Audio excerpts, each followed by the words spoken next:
बाल राम कथा दूसरा पाठ। जंगल और जनकपुर। राजमहल से निकलकर महर्षि विश्वामित्र सरयू नदी की ओर बढ़े। दोनों राजकुमार साथ थे। उन्हें नदी पार करनी थी आश्रम पहुंचने के लिए। विश्वामित्र ने अयोध्या के निकट नदी पार नहीं की। दूर तक सरयू के किनारे किनारे चलते रहे, दक्षिणी तट पर। उसी तट पर जिस पर अयोध्या नगरी थी, वे चलते रहे नदी के घुमाव के साथ साथ। राजमहल पीछे छूट गया, उसकी आखिरी बस्ती भी निकल गई। चलते चलते एक तीखा मोड़ आया तो सब कुछ दृष्टि से ओझल हो गया।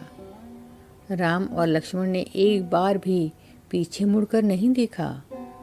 उनकी नज़र सामने थी, महर्षि विश्वामित्र के सधे कदमों की ओर। सूरज की चमक धीमी पड़ने लगी, शाम होने को आई। राजकुमारों के चेहरे पर थकान का कोई चिन्ह नहीं था, उत्साह था। वे दिन भर पैदल चले थे और चलने को तैयार थे। महर्षि अचानक रुके।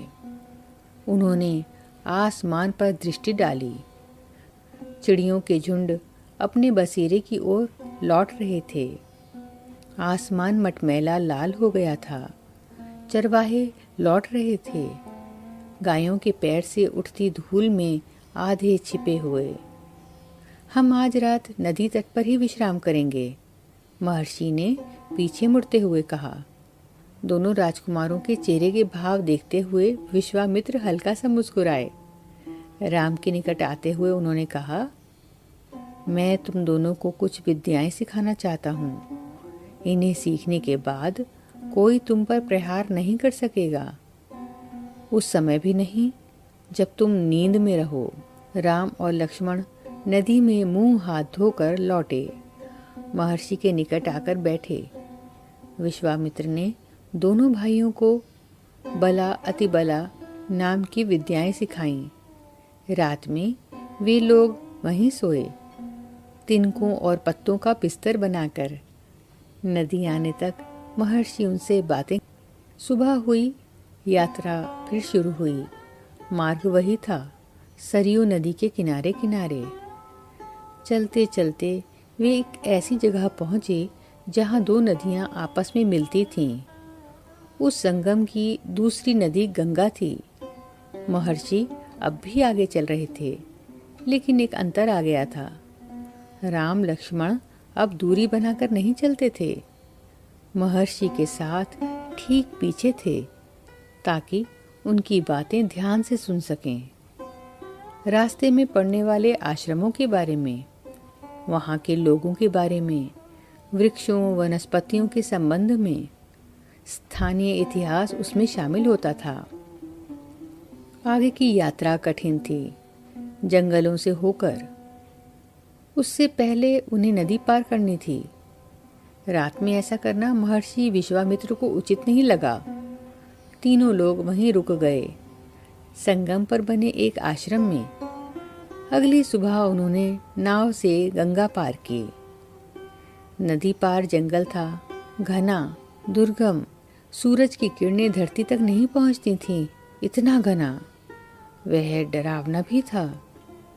हर ओर से झींगुरों की आवाज, जानवरों की दहाड़, कर्कश ध्वनियां। राम और लक्ष्मण को आश्वस्त करते हुए महर्षि ने कहा, ये जानवर और वनस्पतियां जंगल की शोभा हैं, इनसे कोई डर नहीं। असली खतरा राक्षसी ताड़का से है, वह यहीं रहती है। तुम्हें वह खतरा हमेशा के लिए मिटा देना है। ताड़का के डर से कोई उस वन में नहीं आता था। जो भी आता, ताड़का उसे मार डालती, अचानक आक्रमण कर देती। उसका इतना डर था कि उस सुंदर वन का नाम ताड़का वन पड़ गया था। राम ने महर्षि की आज्ञा मान ली, धनुष पर प्रत्यंचा चढ़ाई और उसे एक बार खींच कर छोड़ा। इतना ताड़का को क्रोधित करने के लिए बहुत था। टंकार सुनते ही क्रोध में बिलबिलाई ताड़का गरजती हुई राम की ओर दौड़ी। दो बालकों को देखकर उसका क्रोध और भड़क उठा। जंगल में जैसे तूफान आ गया। विशालकाय पेड़ कांप उठे, पत्ते टूटकर इधर उधर उड़ने लगे। धूल का घना बादल छा गया, उसमें कुछ दिखाई नहीं पड़ता था। फिर ताड़का ने पत्थर बरसाने शुरू कर दिए। राम ने उस पर बाण चलाए, लक्ष्मण ने भी निशाना साधा। ताड़का बाणों से घिर गई। राम का एक बाण उसके हृदय में लगा, वह गिर पड़ी, फिर उठ नहीं पाई। विश्वामित्र बहुत प्रसन्न हुए। उन्होंने राम को गले लगा लिया। उन्होंने दोनों राजकुमारों को 100 तरह के नए अस्त्र शस्त्र दिए। उनका प्रयोग करने की विधि बताई, उनको समझाया। महर्षि का आश्रम वहां से अधिक दूर नहीं था, लेकिन तब तक रात हो चली थी। विश्वामित्र ने वह दूरी अगले दिन तय करने का निर्णय लिया। ताड़का मर चुकी थी, उसका भय नहीं था। तीनों ने रात वहीं बिताई, ताड़का वन में, जो अब पूरी तरह भय मुक्त था। सुबह जंगल बदला हुआ था।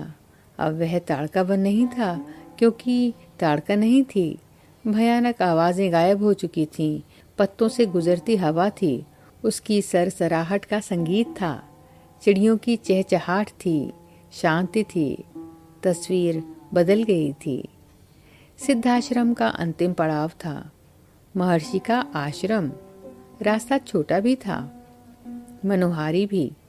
प्राकृतिक सौंदर्य का आनंद लेते तीनों लोग जल्दी ही आश्रम पहुंच गए। आश्रम वासियों ने उनकी अगुवानी की, अभिनंदन किया। उनकी प्रसन्नता दुगनी हो गई थी। महर्षि विश्वामित्र के आश्रम लौटने की खुशी, राम लक्ष्मण के आगमन का सुख। विश्वामित्र यज्ञ की तैयारियों में लग गए। अनुष्ठान प्रारंभ हुआ।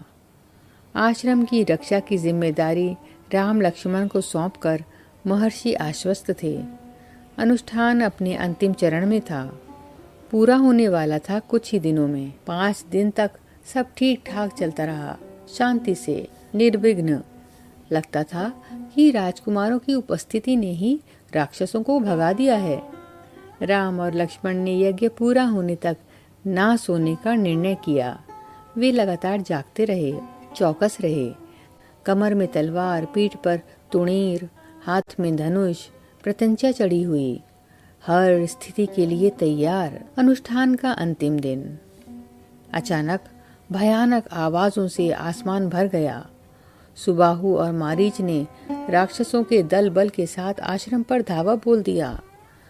मारीच क्रोधित था, यज्ञ के अलावा भी, इस बात से कि राम लक्ष्मण ने उसकी मां को मारा था, ताड़का को। राम ने राक्षसों का हमला होते ही कार्रवाई की, धनुष उठाया और मारीच को निशाना बनाया।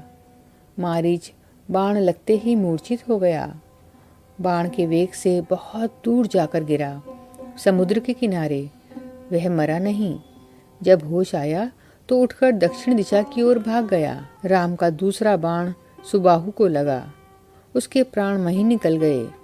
सुबाहु के मरने पर राक्षस सेना में भगदड़ मच गई। वे चीखते चिल्लाते भागे। कुछ लक्ष्मण के बाणों का शिकार हुए, अन्य जान बचाकर भाग खड़े हुए। महर्षि विश्वामित्र का अनुष्ठान संपन्न हुआ। राम ने महर्षि को प्रणाम करते हुए पूछा, अब हमारे लिए क्या आज्ञा है मुनिवर? महर्षि ने राम को गले लगाया, कहा, हम लोग यहाँ से मिथिला जाएंगे, महाराज जनक के यहाँ, विदेह राज के दरबार में। मैं चाहता हूँ कि तुम दोनों मेरे साथ चलो, उनके आयोजन में हिस्सा लेने। महाराज के पास एक अद्भुत शिव धनुष है, तुम भी उसे देखो। राम और लक्ष्मण अगली यात्रा को लेकर उत्साहित थे। नए स्थान देखने और जानने का अवसर। सोन नदी पार कर विश्वामित्र मिथिला की सीमा के पास पहुँचे, अपने शिष्यों और राजकुमारों के साथ। वे गौतम ऋषि के आश्रम से होते हुए नगर में पहुँचे। राजा जनक ने महल से बाहर आकर विश्वामित्र का स्वागत किया। तभी उनकी दृष्टि राजकुमारों पर पड़ी। विदेह राज चकित रह गए। वे स्वयं को रोक नहीं पाए। महर्षि से पूछा, ये सुंदर राजकुमार कौन हैं? मैं इनके आकर्षण से खिंचता जा रहा हूँ। ये राम और लक्ष्मण हैं, महाराज दशरथ के पुत्र। मैं इन्हें अपने साथ लाया हूँ आपका अद्भुत धनुष दिखाने। विदेहराज ने महर्षि, उनके शिष्यों और राजकुमार के ठहरने की व्यवस्था की एक सुंदर उद्यान में। अगले दिन सभी आमंत्रित लोग, ऋषि मुनि और राजकुमार यज्ञशाला में उपस्थित हुए। वहां महर्षि ने फिर धनुष का उल्लेख किया। महाराज जनक ने अपने अनुचरों को आज्ञा दी, शिव धनुष को यज्ञशाला में लाया जाए। शिव धनुष सचमुच विशाल था, लोहे की पेटी में रखा हुआ। पेटी में पहिए लगे हुए थे, 8 पहिए।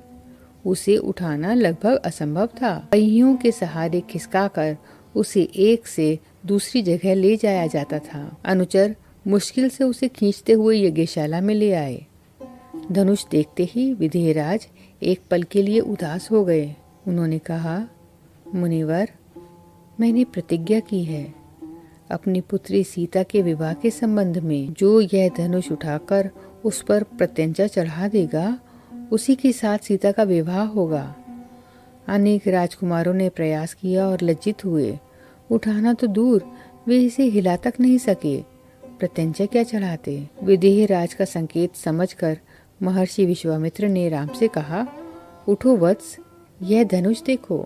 राम ने सिर झुकाकर गुरु की आज्ञा स्वीकार की। आगे बढ़े, पेटी का ढक्कन खोल दिया। राम ने पहले धनुष देखा, फिर महर्षि को। गुरु का संकेत मिलने पर राम ने यह विशाल धनुष सहज ही उठा लिया। यज्ञशाला में उपस्थित सभी लोग हतप्रभ थे। इसकी प्रत्यंचा चढ़ा दूं मुनिवर? राम ने पूछा। अवश्य, यदि ऐसा कर सकते हो। विदेहराज चकित थे। राम ने आसानी से धनुष झुकाया, ऊपर से दबाकर प्रत्यंचा खींची। दबाव से धनुष बीच से टूट गया। उसके 2 टुकड़े हो गए, बच्चों के खिलौने की तरह। यज्ञशाला में सन्नाटा छा गया। सब चुप थे, एक दूसरे की ओर देख रहे थे। सभा की चुप्पी महाराज जनक ने तोड़ी। उनकी खुशी का ठिकाना न था। उन्हें सीता के लिए योग्य वर मिल गया था। उनकी प्रतिज्ञा पूरी हुई। जनकराज ने कहा, मुनिवर, आपकी अनुमति हो तो मैं महाराज दशरथ के पास संदेश भेजूं, बारात लेकर आने का निमंत्रण। यह शुभ संदेश उन्हें शीघ्र भेजना चाहिए। महर्षि की अनुमति से दूत अयोध्या भेजे गए, सबसे तेज चलने वाले रथों से। इस बीच जनकपुर में धूम मच गई। बारात के स्वागत की तैयारियां होने लगीं। नगर की प्रसन्नता चरम पर थी। महाराज जनक का संदेश मिलते ही अयोध्या में खुशी छा गई। आनन फानन में बारात तैयार हुई। हाथी, घोड़े, रथ, सेना। बारात को मिथिला पहुंचने में 5 दिन लग गए। जनकपुरी जगमगा रही थी। हर मार्ग पर तोरण द्वार, हर जगह फूलों की चादर, एक एक कोना सुवासित। हर घर के प्रवेश द्वार पर वंदनवार, एक एक घर से मंगल गीत। मुख्य मार्ग पर दर्शकों की अपार भीड़। खिड़कियों और छज्जों से झांकती महिलाएं। एक नजर राम को देख लें, राम सीता की जोड़ी दिख जाए। विवाह से ठीक पहले विदेहराज ने महाराज दशरथ से कहा, राजन, राम ने मेरी प्रतिज्ञा पूरी कर बड़ी बेटी सीता को अपना लिया। मेरी इच्छा है कि छोटी पुत्री उर्मिला का विवाह लक्ष्मण से हो जाए। मेरे छोटे भाई कुशध्वज की भी 2 पुत्रियां हैं, मांडवी और श्रुतकीर्ति। कृपया उन्हें भरत और शत्रुघ्न के लिए स्वीकार करें। राजा दशरथ ने यह प्रस्ताव तत्काल मान लिया। विवाह के बाद बारात कुछ दिन जनकपुरी में रुकी। बाराती बहुओं को लेकर अयोध्या लौटे तो रानियों ने पुत्र वधुओं की आरती उतारी। स्त्रियों ने फूल बरसाए। शंख ध्वनि से गलियां गूंज उठीं। यह आनंद उत्सव लगातार कई दिनों तक चलता रहा करते रहे।